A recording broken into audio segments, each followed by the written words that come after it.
Muy buenos días, bienvenido a QRM. Quiero registrar mi marca. Hoy con un tema espectacular. Y muy contentos porque estamos aquí con Sandra Rapoport. Mucho gusto, Gracias por estar aquí. muy feliz. Bienvenida. Ella es una restauradora, pero ahorita vamos a platicar un poquito más de su currículum y por qué en QRM. Y ella misma lo estamos comentando en este momento. ¿Qué importancia tiene la propiedad intelectual para este tema? Imagínense, entramos a un mundo impresionante de materiales, de autores, de creaciones, de innovaciones, de toda la historia de nuestro mundo. Qué bonito tema tenemos el día de hoy. Bienvenida Precioso. y muchas gracias por Muchísimas estar aquí. gracias. Estoy muy feliz, muy feliz de estar aquí con ustedes. Ay, qué bueno. Y bueno, yo quiero platicarles un poquito al público de quién eres, de dónde vienes y ya en esta plática que nos vamos a divertir muchísimo, no tan solo vamos a aprender, un poco hasta de cultura, de materiales, de colores, de diseños, de todo lo que encierra esta extraordinaria historia de la humanidad, de tantos autores que tenemos y de tanta autonomía que tienen Ujú. para hacer tantas cosas tan maravillosas, tantas creaciones. Y bueno, yo quiero platicar de ti. Sandra Rapoport es licenciada en Restauración de Bienes Culturales Muebles por la Escuela Nacional de Conservación, Restauración y Museografía. Manuel Manuel del del Castillo Castillo Negrete. Negrete, del INAH. Cuenta con un diplomado de liderazgo, estudios judaicos e historia del Medio Oriente, entre otros diplomados, ¿verdad? Es además directora de ATIC, Taller de Conservación y Restauración, que recibe piezas de coleccionistas particulares y de galerías. Qué hermoso. Ha estado a cargo de importantes rescates arqueológicos y evaluaciones de daños, entre muchos otros grandes logros. Y bueno, pues ahora yo tengo un logro muy grande de tenerla aquí conmigo. Muchas Así que gracias. estamos súper contentos y quisiéramos que nos platicaras cuál fue la motivación de tomar este camino de restauración. Sandra. Mira, mi abuelo Ernesto llegó de Europa, de Alemania, y era un hombre muy curioso, muy agudo, con esta mente de la ilustración, un poco de entender las cosas desde la raíz. Y empezó a hacer grandes amistades y grandes colecciones de arte. Y entonces él me llamaba desde que yo era muy chiquitita y me decía, a ver, ¿cómo crees tú que se peinaba la gente en la antigüedad? Pues no sé. Entonces sacaba un libro, me Sí. sentaba con él y me decía, mira, en África los peinados podían dar pista de los caminos, pero en Europa se ponían una jaula de pájaros casi en la cabeza y se hacían un chongo adentro. Y eran unas pláticas increíbles que sin querer me fueron metiendo al mundo de los libros, al mundo del arte. Él me decía, toca las Al cosas, mundo de la imaginación. también huele las cosas, siéntelas. Me traía cuadros y me decía, cierra los ojos y sigue la pincelada. Ay, qué bello. Y entonces me fue naciendo un amor muy profundo por estas cosas creadas por el hombre y me fue llevando a pensar qué hacía que el hombre hiciera esto, Sí. ¿no? Estudiando ya más cuestiones históricas en la vida y del desarrollo de las civilizaciones, pues empiezas a entender que una vez que el hombre tiene cubiertas sus necesidades primarias, es cuando puede empezar a adornar sus objetos diarios, a ponerles algún toque de belleza a las cosas con las que resuelve cocinar, traer el agua, almacenar. Y eso nosotros hoy en día lo tomamos como arte, pero para ellos, en mi entender, Sí. era como la manera de administrar su tiempo embelleciendo su entorno. Una vez, como te digo, que tenían Sí. cubiertos, pues quién les trajera el mamut de cena o el agua o que consiguiera la fruta que se trepara a los árboles. Y así es como la civilización se empieza a acompañar de objetos bellos. Yo tendía siempre a pensar que el pasado era blanco y negro, ¿no? Que el pasado no tenía estas cosas de lujos que nosotros tenemos. Y es una afirmación totalmente equivocada, ¿no? Excavando en lugares como un sitio fantástico que se llama Bet Jubrin, al sur de Jerusalén, Sí. te encuentras, por ejemplo, que abajo de la tierra, de lo que parecería un campo, hay un sistema de cuevas excavadas por el hombre, a donde tienen desde columbarios para criar a las palomas, hasta sistemas de desagüe y de agua potable, camas, regaderas, unas cámaras enormes iluminadas y unos objetos increíblemente decorados de vidrio, de fiance egipcio, de cosas hermosísimas con las que nos damos cuenta que, Claro. bueno, no tenían luz No, y además, corriente, ¿con qué materiales claro. que ahora a lo mejor tenemos, vamos y podemos tener instrumentos que nos permiten hacer más cosas, pero ¿cómo Ujú, lograban ellos, sin esos instrumentos, de alguna forma rústicamente, ujú. lograr estas O sea, extraordinarias ¿cómo te piezas? explicas una civilización prehispánica en todo Mesoamérica, menos un poco en Occidente, sin el uso del metal? Sí, Cómo cortaban, cómo hacían las cosas tan increíbles que hacían. Y pues sí, la inteligencia pegada a la naturaleza nos da resultados que yo siento que la tecnología nos ha entorpecido. Entonces, lo que a mí me fascina de mi carrera es poder tener una pieza cerámica de una cultura prehispánica o una cultura filistea, griega, chipriota, de donde sea, sí. y poder sentir y tocar las huellas de la persona que lo hizo y llevarme al lugar a donde esta persona le dedicó un ratito Sí, a esta de su pieza. vida. Y bueno, tú acabas de mencionar de sentir, de tocar todos esos materiales. Ahora ya no se nos permite porque en los museos, al contrario, ¿verdad? Dice no tocar, porque precisamente esa es la materia que Sandra trabaja, la conservación y restauración. Y en esto muchas veces ya no podemos tocar, solamente ustedes, ¿verdad? Que ven, que tocan todo eso que plasmaron, todo eso que ahora ya está en conservación. Ujú. ¿Y qué nos puedes platicar de esta parte de la conservación y restauración de todo esto que tú haces? Mira, el arte en general, lo que nosotros podemos considerar arte, yo lo veo como un pequeño ecosistema sistémico en el que se conviven los materiales unos con otros y se combinan de manera que llegan a una estabilidad.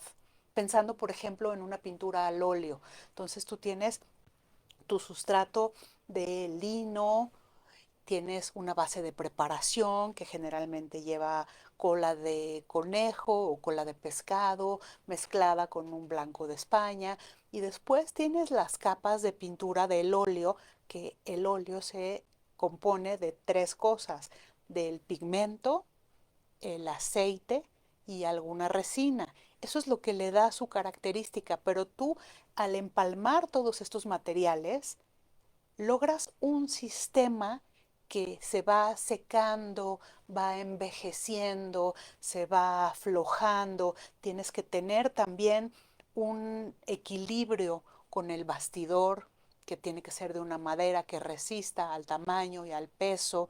Entonces se vuelven objetos casi con una vida, y la idea de conservarlos Sí, es que más generaciones puedan acceder a observarlos y estudiarlos. Y la restauración es en cuanto a mejorar estéticamente a la obra. Pero sí. para mí lo más importante es la estabilización, ¿no? Que podamos seguir teniéndola en las mejores condiciones por el mayor tiempo posible. Claro. Y bueno, imagínense esta cátedra que nos acaba de mencionar de todos esos materiales a lo largo de la vida y de la historia ha sido creado por alguien. Ujú. Y eso es lo que protege la propiedad intelectual. Ahorita acabas de decir del bastidor, del lino, quizás, no sé, la madera en diferentes técnicas, Ujú. ¿verdad? Las técnicas de pintura, las técnicas de pulido, todo esto es materia de propiedad intelectual.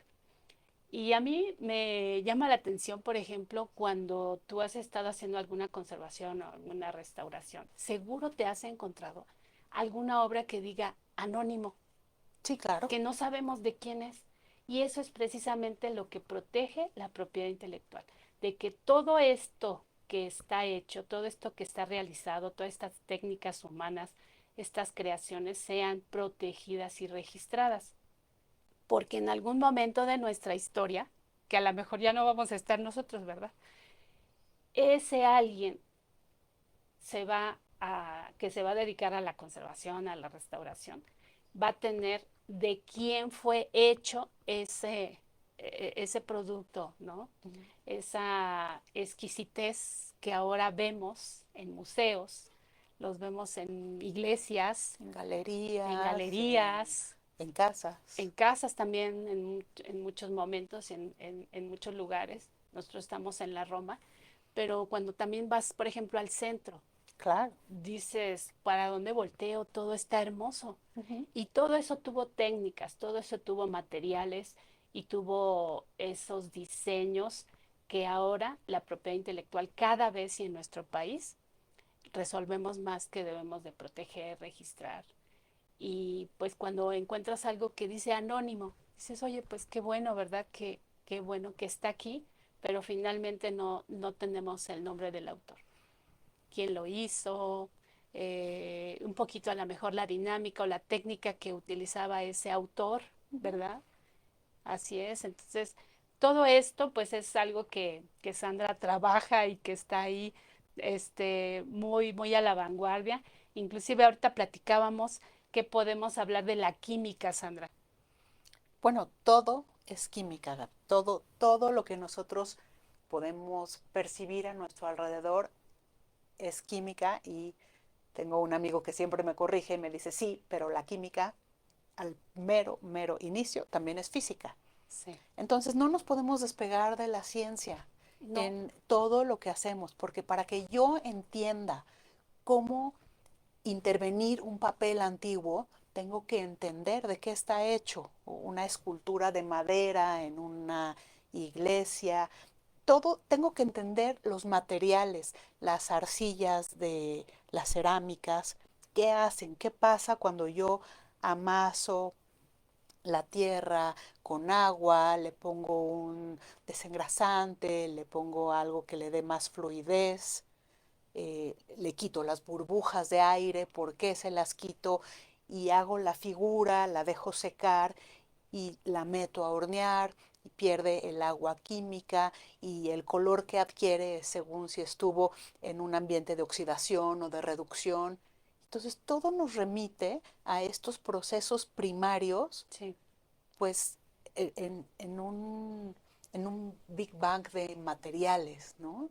sí, sí, sí, En los que los elementos brincan a ser compuestos, brincan a ser cosas como todo lo que tenemos a nuestro alrededor. sí. Entonces, entender la química del arte nos permite intervenir para su conservación con los materiales más adecuados, procurando en todo momento que los procesos que hacemos sean reversibles. ¿Por qué? Porque si el día de mañana alguien inventa o descubre una mejor técnica que va a mejorar la obra, yo tengo que dejarle camino a eso. Sí. Entonces, lo que yo hago, tengo que tener un respeto, una ética hacia la obra que estoy tratando. Hacia el respeto, ¿no? Claro, De la conservación claro. precisamente. Y hablando de respeto, por ejemplo, hay una técnica japonesa Mm, que a mí me encanta usar, sobre todo con las piezas prehispánicas, sí. que se trata de no cubrir las heridas. Ah, qué Es, interesante. es una cosa de un respeto Sí, profundo hacia la materia que llega a tus manos y entonces tú vuelves a unir los pedazos de la pieza, los fragmentos, haces un resane dando la forma a que llegue a un plano y Sí, después los cubres con hoja de oro o con polvo de oro. qué bárbaro. Y entonces estás respetando la historia de la pieza. Evidentemente, en piezas que tú Sí, vas a ver en una iglesia, no puedes hacer esto porque la gente va a darle culto a una imagen. Entonces también tienes que saber hacia dónde van los objetos que tú estás tratando para que la gente pueda seguir relacionando con ellos, ¿no? Si yo tengo un Cristo sí, negro, que en realidad le llaman Cristo negro, porque lleva muchos años junto a las veladoras y ha recibido el hollín y el tizne sí. de tantos años, y lo limpio y llego a la comunidad con un Cristo limpio, pues les estoy No, faltando al respeto, no, sí, claro, definitivo. ¿no? Porque ellos veneran a su Cristo negro. Sí. Pero si yo a una cerámica le explico a la familia de dónde viene esto y les digo que voy a venerar las heridas de la pieza, es una posición totalmente distinta. Entonces hay que saber también hacia dónde va el objeto que tú estás trabajando.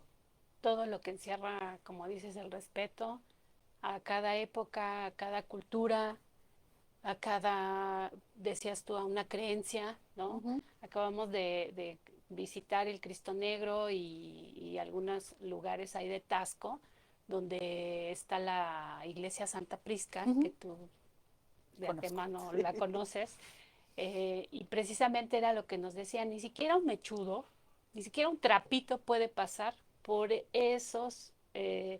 esa preciosa técnica que tiene esa El iglesia tan retablo, todo, grande. claro. Solo pueden hacer una limpieza cada 8 años.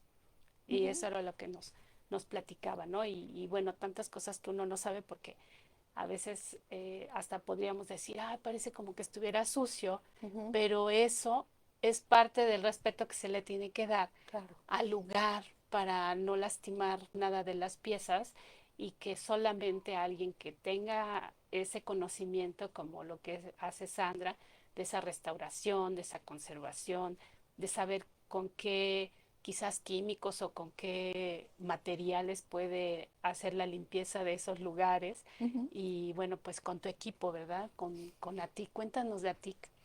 Bueno, ATIC surgió en 1994. Yo terminé la carrera y comencé a trabajar primero como voluntaria y juntando mis horas de servicio social en Templo Mayor, porque Oh, la arqueología, otro tema sí, grande. otro tema enorme, la arqueología Sí, es mi máxima pasión sí. y dentro de la arqueología yo quería muchísimo dedicarme a la arqueología subacuática. Mm, Entonces, estando en Templo Mayor, me invitaron a formar parte del primer grupo que se iba a formar en México de arqueólogos subacuáticos como restauradora. Y yo muy bien. dije, bueno, esto es una responsabilidad gigante, Así necesitamos es. más restauradores aquí Sí, sí, sí, sí. porque hay que formar a más gente en esto, ¿no? La interacción del agua salina con los materiales es mucho más complicada. No solo del agua salina, porque hay fuentes de arqueología subacuática en cenotes, en lagos, en mar, en ríos, en todo lo que pueda estar anegado. Entonces hice este posgrado, pero tuve que dejar mi plaza de Templo Mayor. Mm, Y sí, entonces empecé a trabajar de manera particular con Gabriela, que fue mi socia muchísimos años hasta que se fue a vivir a Noruega. ujú, Y hicimos cosas increíbles. Trabajos en qué bonito. comunidades. Una vez, por ejemplo, en una comunidad muy cerca de Texcoco, teníamos un cuadro que decían que era Santa Catalina de Siena. Sí. Después de hacer la limpieza y toda la investigación iconográfica, descubrimos que era Santa Catalina de Alejandría. O sea, Entonces, cuando bueno, fuimos a entregar el sí. cuadro, hicieron una misa y Ajá, tamales ajá. y La fue fiesta. muy precioso Sí, y les dijimos, señores, les tenemos una noticia. sí. No es Santa Catalina de Siena, es Santa Catalina de Alejandría. Y dijeron, perfecto, Entonces ahora celebramos a Ah, las dos.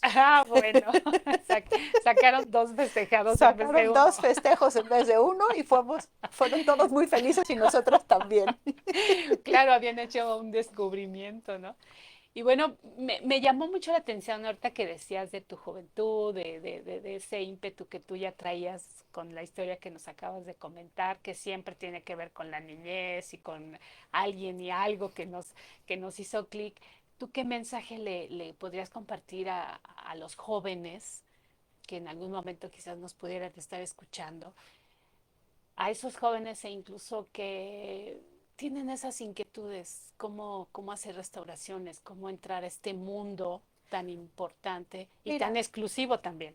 no me parece tan exclusivo, me parece solamente que hay que seguir al corazón, como en todo, ¿no? Si quieren esto, a mí cuánta gente me decía, no, nunca vas a ganar un peso, te vas a morir de hambre, Ajá. pero bueno, hago lo que me llena Lo el que te corazón de gusta, felicidad, sí, ¿no?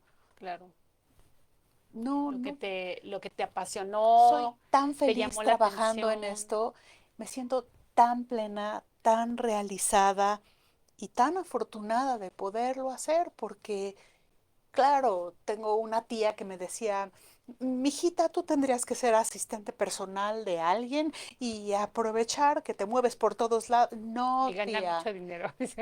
yo quiero estar cerca de Sí, estos objetos maravillosos y quiero seguir haciéndolo mientras pueda. Entonces yo creo que hay que qué seguir bonito. al corazón en lo que a cada quien le dicte. Qué bonita decisión que podemos tener en seguir al corazón, seguir nuestra línea de vida, de conocimiento, de estructura, que también día con día pues se hace una estructura de la persona, Uh -huh. de la calidad, de, de, de lo que, de nuestros pasados, ¿no? De nuestras personas que Pues nos sí. fueron alimentando de Uh algo. -huh. Y bueno, pues para nosotros ha sido un gusto que Sandra Rapoport nos pueda acompañar, nos pueda dar un poquito de todo este conocimiento que ella tiene. Si tú la quieres consultar, quieres platicar con ella está en ATIC, ella está en este taller de conservación y restauración y pues también ella recibe estas colecciones, ¿no? Para reparar, para reconstruir, trabaja para galerías, etcétera. Así que si te queremos Me pueden buscar contactar, en Facebook, en Instagram. Evidentemente no puedo subir fotos de mucha de la obra que trabajo porque hay una ética de privacidad hacia los dueños, sí, pero podemos platicar si alguien está interesado en seguir esta carrera o en utilizar mis servicios. Estoy a sus órdenes. muchas gracias. Pues ha sido altamente interesante platicar contigo. Es un tema que es altamente, eh, pues podríamos decir que nos gusta conocer algo nuevo. Nos gusta siempre Muchas que gracias. llegue a esta mesa de conocimientos, algo que sea diferente para nuestro público y estamos muy contentos que hayas estado con nosotros. Gracias. Muchísimas Muchas gracias gracias. y gracias a tu equipo también que te apoya. Y bueno, pues a seguir A con seguir. este tema de restauración y conservación. Y recuerden que es materia de propiedad intelectual. El próximo jueves nos vemos en QRM. Quiero registrar mi marca. Y gracias, que Dios te bendiga. Muchísimas gracias.